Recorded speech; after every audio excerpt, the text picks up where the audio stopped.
qual que é a melhor forma de você projetar alvo para suas operações? Olha só, você sabe que aqui a gente trabalha com uma abordagem totalmente objetiva, né? E tudo que a gente faz é absolutamente testado e a gente faz testes robustos, né? Ou seja, como é que a gente testa? A gente testa aí dezenas de cenários possíveis, dezenas de possibilidades possíveis, né? E dentro de tudo que a gente testou, a gente vai lá, né, e seleciona os melhores resultados. Então, tudo que a gente fala aqui, nenhum ponto de vista é baseado em achismo, né? A gente não defende nada de forma subjetiva porque a gente gosta ou porque a gente acredita. A gente defende coisas que a gente efetivamente testou e pôde comprovar na prática, pôde comprovar matematicamente que aquilo é a melhor alternativa. Então, quando eu te falo qual é a melhor maneira de projetar os seus alvos, eu estou te falando com base em teste empírico, não é com base em opinião pessoal. Isso é importante, né? Porque eu nunca gosto de ter discussões de trade baseadas em opiniões pessoais. Eu gosto de sempre ter ali uma visão matemática sobre o que realmente foram os melhores cenários apresentados pelo mercado. Então, dentro desse contexto, diante de tudo que a gente já testou aqui, a melhor abordagem, né, para determinar alvo das operações foi a seguinte: a gente basicamente combina duas metodologias, né? Quais são essas metodologias, né?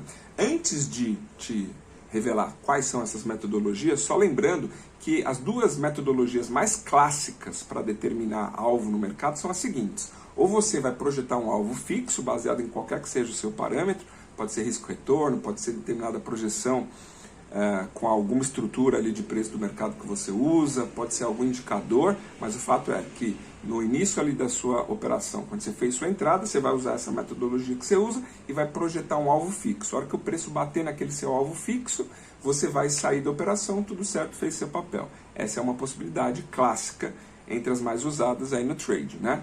E a segunda, também clássica e muito usada por outra galera, é justamente ir conduzindo a operação de acordo com a metodologia que é conhecida como trailing stop.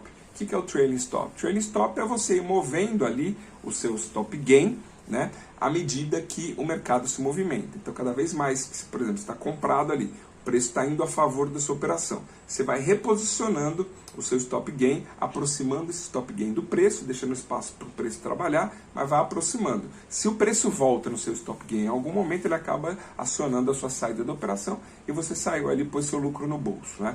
Essa também é uma metodologia.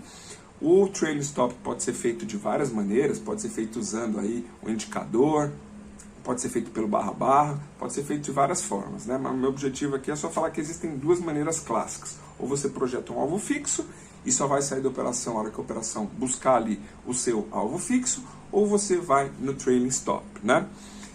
E aí, voltando aqui dentro da nossa realidade de testes, né? A gente não usa nenhuma coisa nem outra. A gente optou por fazer aqui, por combinar duas metodologias. Por quê? Porque, de novo, foi isso que se mostrou mais eficiente, né?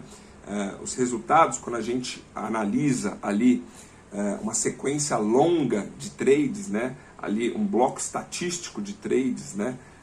Uma amostra estatística mais longa, a gente concluiu, a gente pôde observar através dos dados, né, que a combinação de duas metodologias foi o mais eficiente. A combinação de duas metodologias realmente faz o resultado explodir. É impressionante quando você está ali fazendo os testes, às vezes você tem lá esse resultado para uma estratégia que já é bom, a hora que você implementa essa metodologia que eu vou te contar agora, seu resultado quase dobra, ou às vezes até dobra.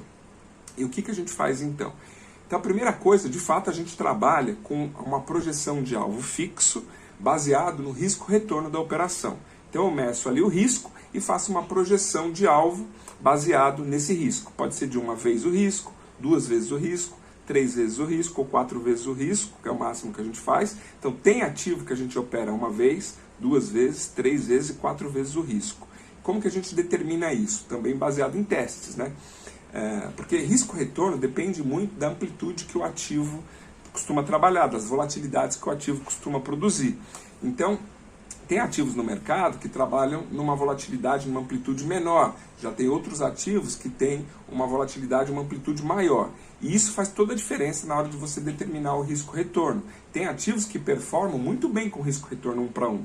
E tem ativos que performam muito melhor com relações maiores, de 2, 3, até 4 para 1. E não tem uma regra pré-estabelecida do que é melhor e do que é pior.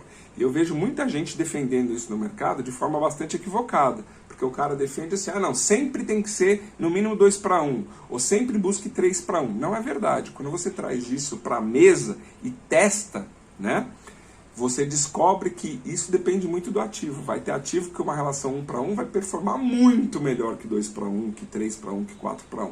E já em outro ativo isso não é verdade. Se você alonga o risco-retorno, melhora a performance daquele ativo. Então assim, não se prenda a regras pré-definidas, regras fixas. Cada ativo se comporta de uma forma, né? E você só vai descobrir a melhor aplicabilidade do que você está querendo implementar para aquele ativo se você testar, né? E ir comparando as possibilidades, né? Não se você ficar escutando regras fixas que a galera fala por aí. A melhor resposta para você sempre é o teste, né? Então, voltando na nossa metodologia, a primeira coisa que a gente faz é justamente testar qual que é a relação de risco-retorno que mais funciona para aquele ativo, né? Depois que a gente identificou qual que é a relação de risco-retorno que mais funciona para aquele ativo, a gente vai fazer o seguinte, a gente vai estabelecer um horário de corte para sair dessa operação.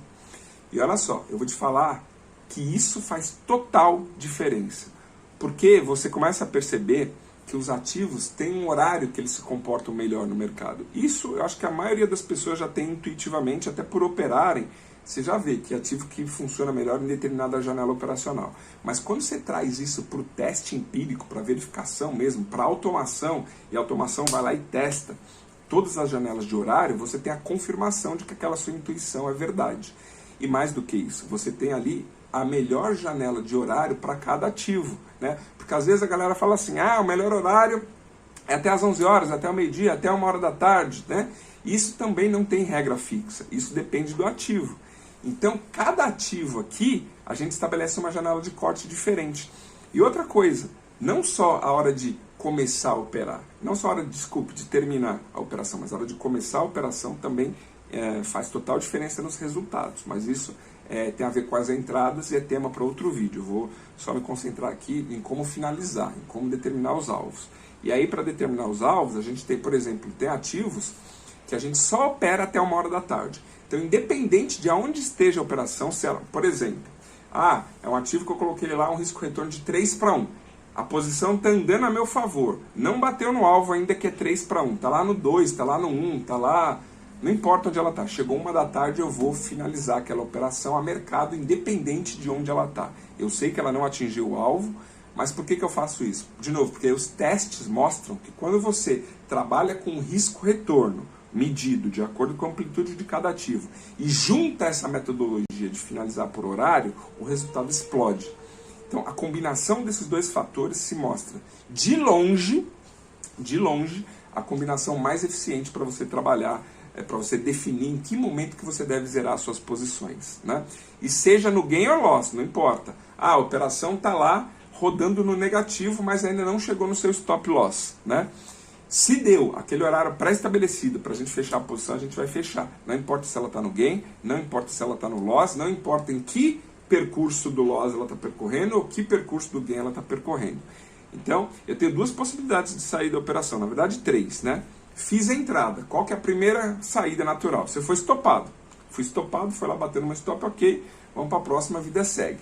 Agora, se a operação está andando e eu não fui estopado, eu só tenho aí 2 possibilidades. Ou eu vou sair se a operação tocar no meu alvo, né, que foi lá pré-estabelecido, dependendo de cada ativo, o alvo vai estar numa relação de risco-retorno diferente, a mais eficiente, de acordo com os testes que foram realizados para aquele ativo, ou a gente vai sair por horário. Que horário? Tem ativo que a gente sai 1 hora, tem ativo que sai 1h30, tem ativo que sai 2, tem ativo que sai 2h30, tem ativo que sai 3, tem ativo que sai 3h30, tem ativo que sai até 4h30, né?